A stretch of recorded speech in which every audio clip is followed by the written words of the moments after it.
आदिकाल की बात है। जब ब्रह्मा जी ने सृष्टि की रचना की, तब देवता, महर्षि और ज्ञान की परंपराएं अस्तित्व में आई। समय के साथ इन्हीं महर्षियों से विभिन्न ब्राह्मण कुलों की उत्पत्ति हुई, जिन्होंने वेदों, शास्त्रों और धर्म की परंपरा को आगे बढ़ाया। इन ब्राह्मणों में कुछ ऐसे विद्वान थे जो वेदों और शास्त्रों का गहन ज्ञान रखते थे और वेदोक्त कर्मों पर न्याय, तर्क और विवेक के साथ विचार करने की क्षमता रखते थे। ऐसे विद्वानों को समाज में परीक्षक कहा गया। परीक्षक संस्कृत का शब्द है, जिसका अर्थ है जांचने और परखने वाला। समय के प्रवाह में यही शब्द अपभ्रंश होकर पारीक बन गया और ऐसे ब्राह्मण पारीक ब्राह्मण कहलाए। कुछ पौराणिक परंपराओं के अनुसार महर्षि पराशर को पार ऋषि कहा जाता था।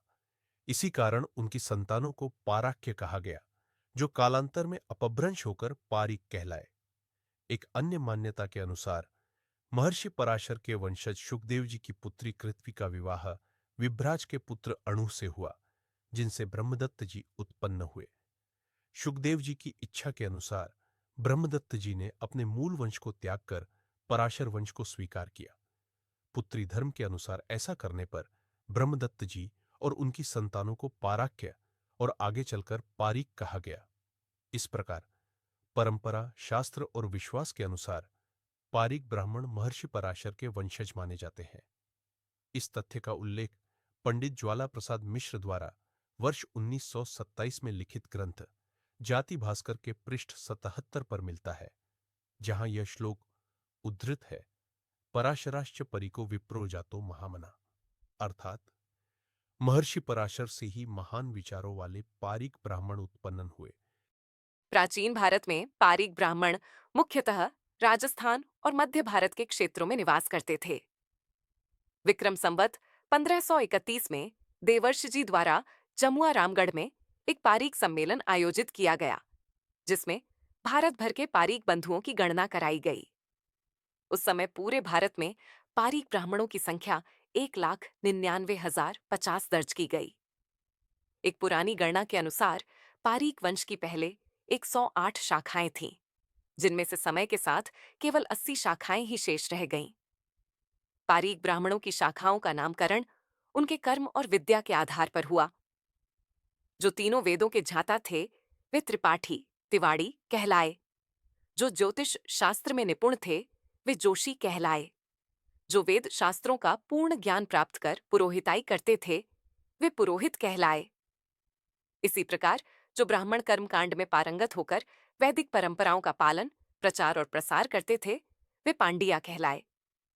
पांडिया पारीक ब्राह्मण मूल रूप से अयोध्या, काशी, वाराणसी और बक्सर क्षेत्रों के निवासी थे। सन 1243 से 1244 ईस्वी के आसपास वे इन क्षेत्रों से प्रस्थान कर राजस्थान के सारण पट्टी क्षेत्र में आकर बसने लगे। उस समय यह क्षेत्र जांगल देश का हिस्सा था, जो आज बीकानेर और चूरू जिलों में स्थित है। शुरुआती दौर में पांड्या पारीक ब्राह्मणों का आगमन उड़सर, पल्लू आदि गांवों में हुआ। उस समय सारण पट्टी पर जाट राजाओं का शासन था।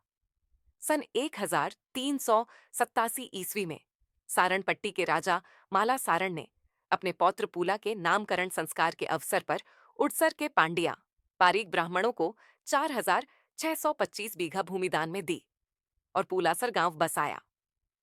पांड्या ब्राह्मणों की 4 उपशाखाएं मानी जाती हैं: अलूणा, कौथल्या, पौम और काहल। जो पांड्या पारीक ब्राह्मण बक्सर के समीप स्थित गांव काहल से आए, वे काहिल पांड्या कहलाए। हम काहिल पांड्या हैं। हमारा गोत्र उपमन्यु है और हमारी कुलदेवी ब्रह्मणी माता हैं, जिनका भव्य मंदिर पल्लू में स्थित है। कालांतर में पुलासर से काहल, पांड्या पारीक ब्राह्मणों के 3 परिवार उग्राणी, भादाणी और नाभाणी बीकानेर के पास स्थित गाढ़वाला गांव में आकर बसे।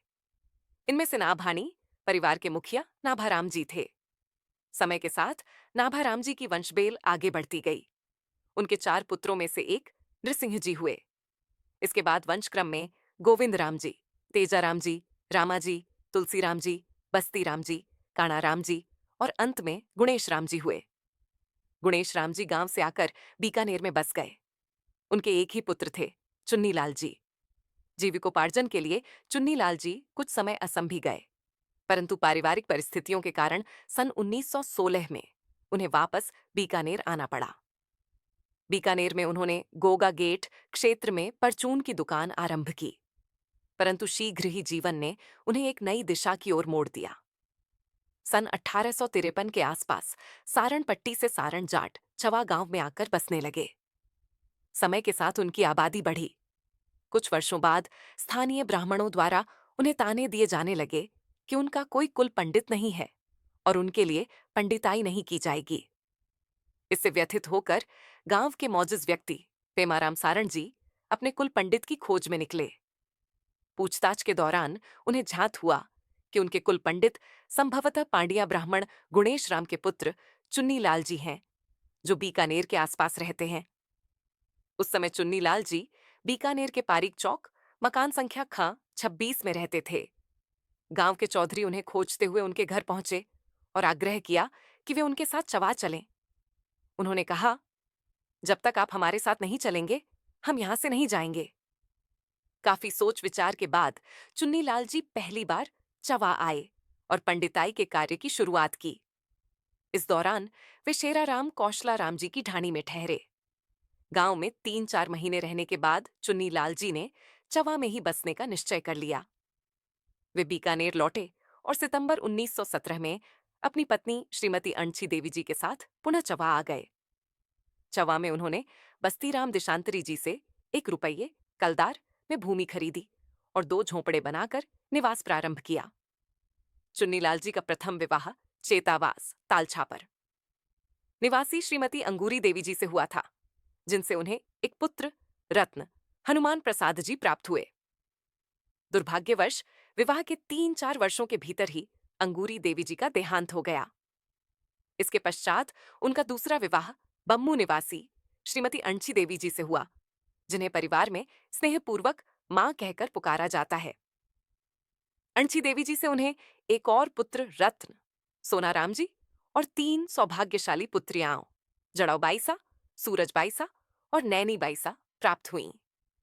ईश्वर से प्रार्थना है कि हमारे पूर्वजों का आशीर्वाद हम सभी पर बना रहे और इस वंशावली में हम सदैव उच्च पारिवारिक मूल्यों का संचार बनाए रखें।